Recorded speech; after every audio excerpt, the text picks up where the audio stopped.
Surrounded by Idiots: The Four Types of Human Behavior by Thomas Erickson, read by Avicenna. 1. Communication happens on the listener's terms. Does that sound strange? Let me explain. Everything you say to a person is filtered through his frames of reference, biases, and preconceived ideas. What remains is ultimately the message that he understands. For many different reasons, he can interpret what you want to convey in a totally different way than you intended. What is actually understood will naturally vary depending on who you are speaking to, but it is very rare that the entire message gets through exactly as you conceive it in your mind. It may feel depressing knowing that you have so little control over what your listener understands.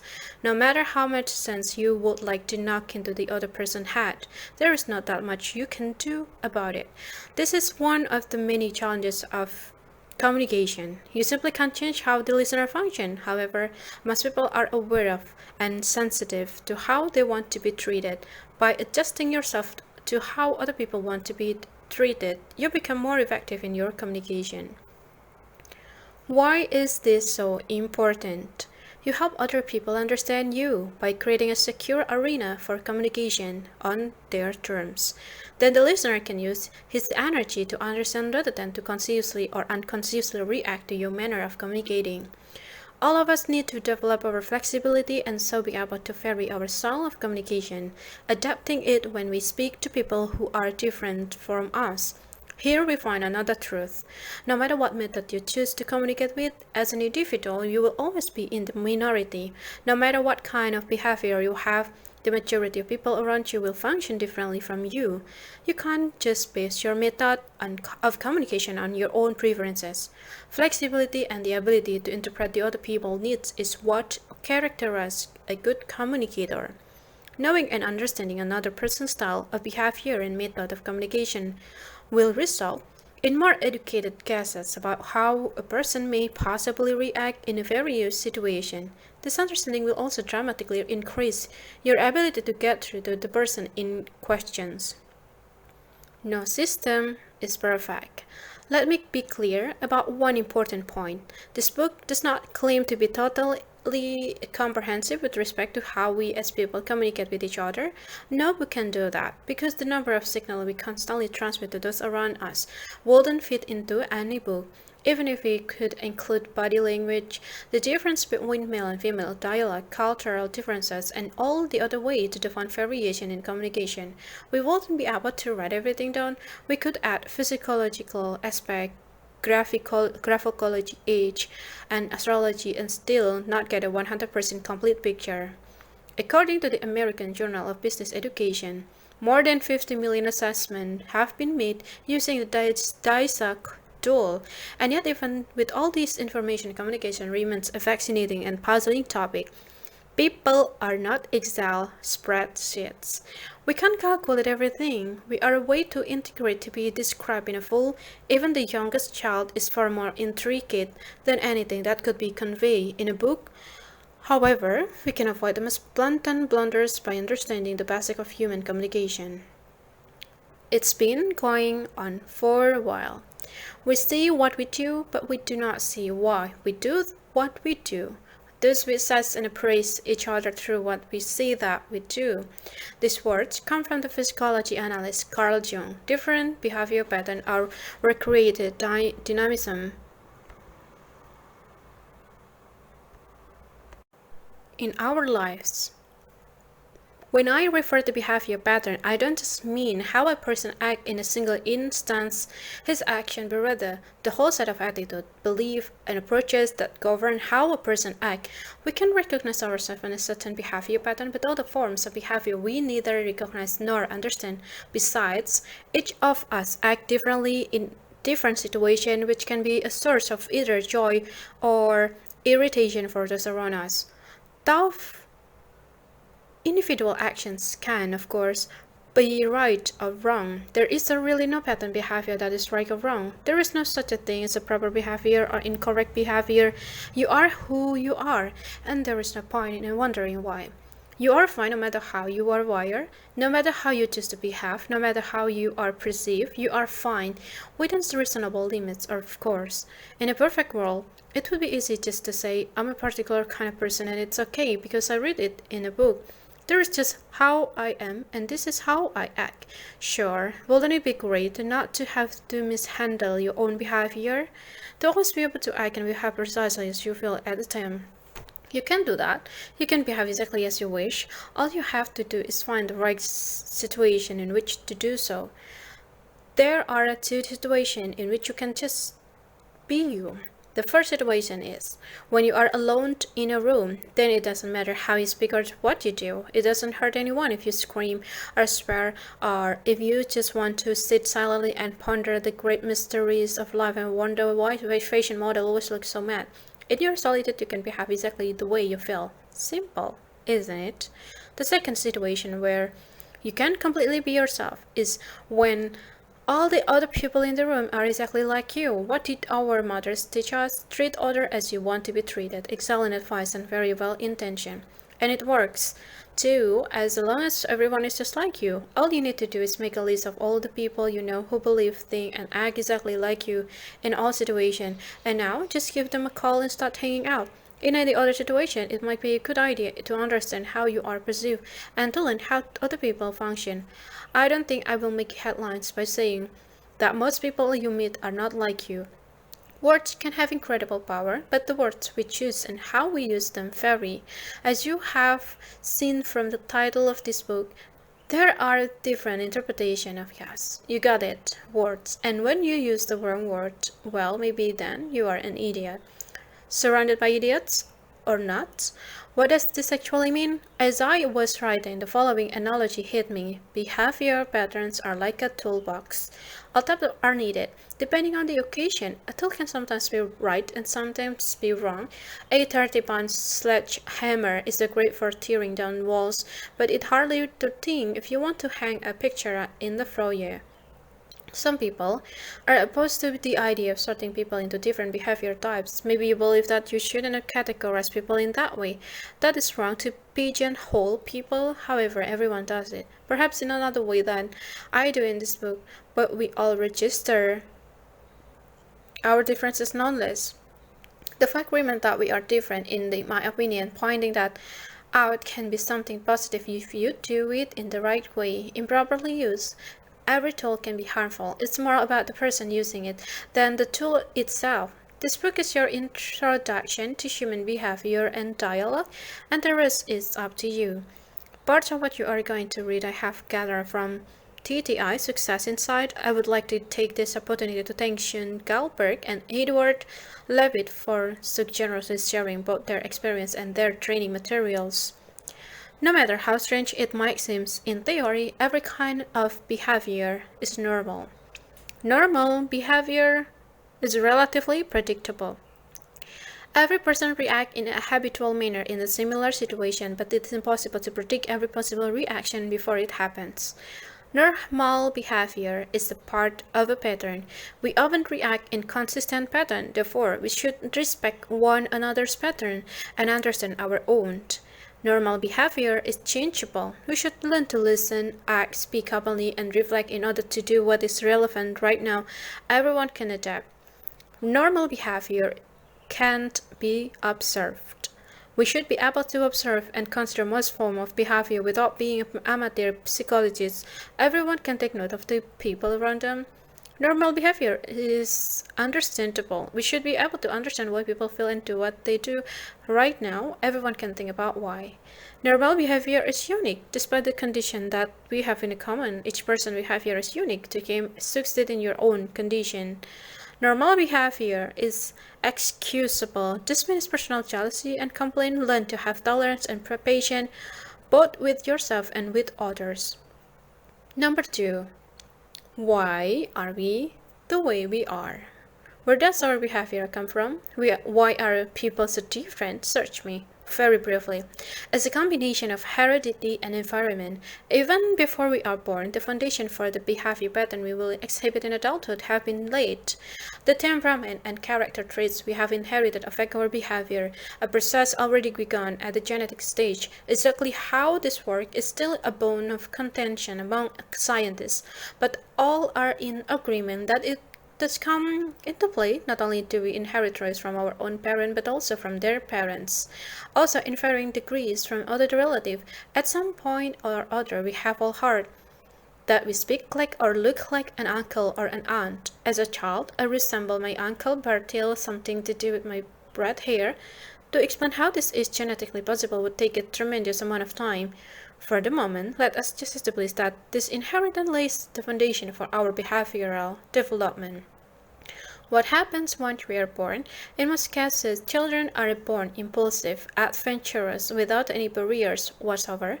A child does exactly what he wants. The child says, "No, I don't want to," or "Sure, I can." He is immersed in the thought that he can manage just about anything at all.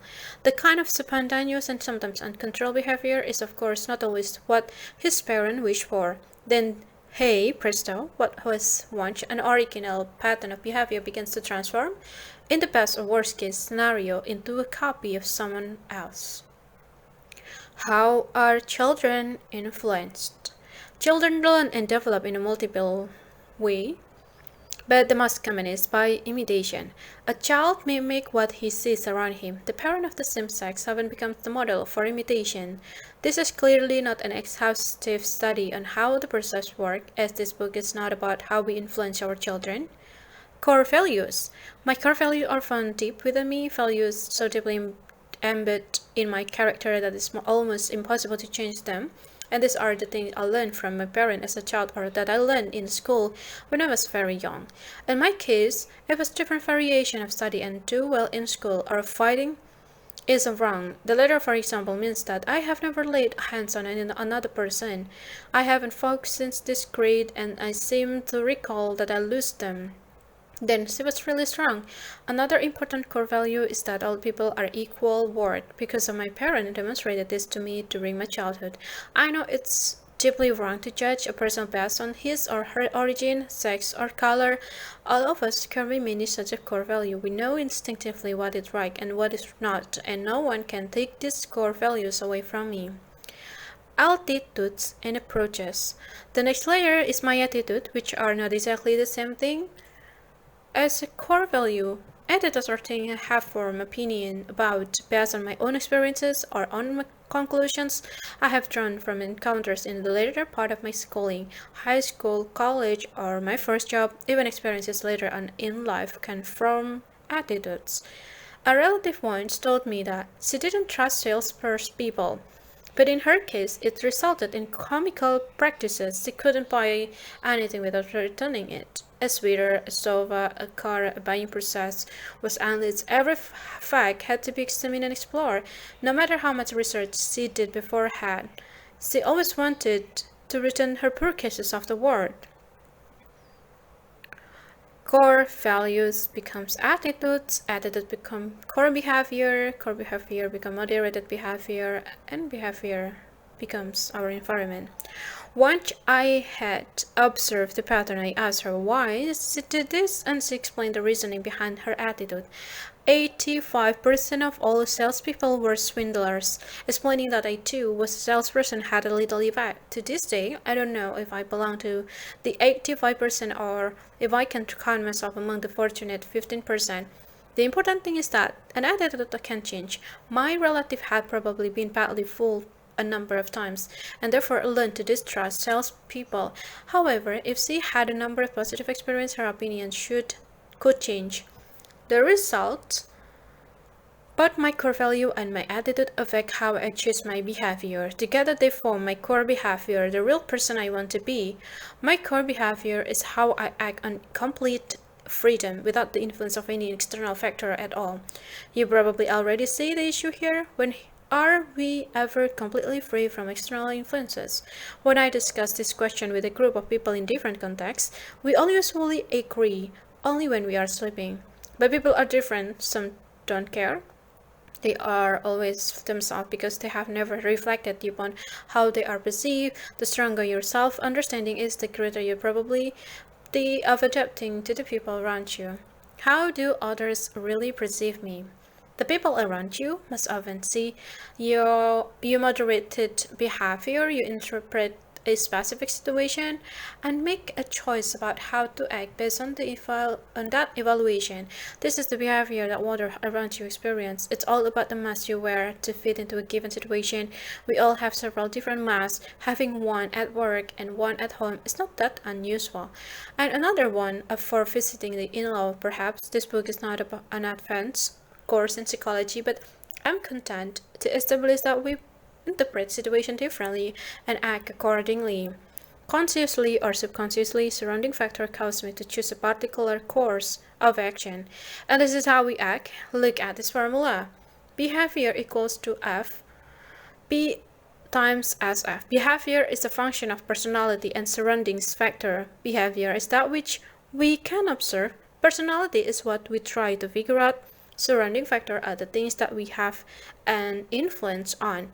Conclusion: we continually affect one another in some form or other. The trick is to try to figure out what's there under the surface, and this book is all about behavior. Number 3, an introduction to the system. At the end of this book, you will find a description of the background to how the DISA system emerged, but since you probably want to dive into its most interesting element, how everything works in practice, you can just read on. Otherwise, you can always go directly to page 228. Analytical, dominant, stable, inspiring. Yeah. As you can see, there are 4 main categories of behavior types, each of which is associated with a color. This book is about how you can recognize them. Quite soon, as you start reading about the different colors, various faces will come to mind, sometimes maybe even your own.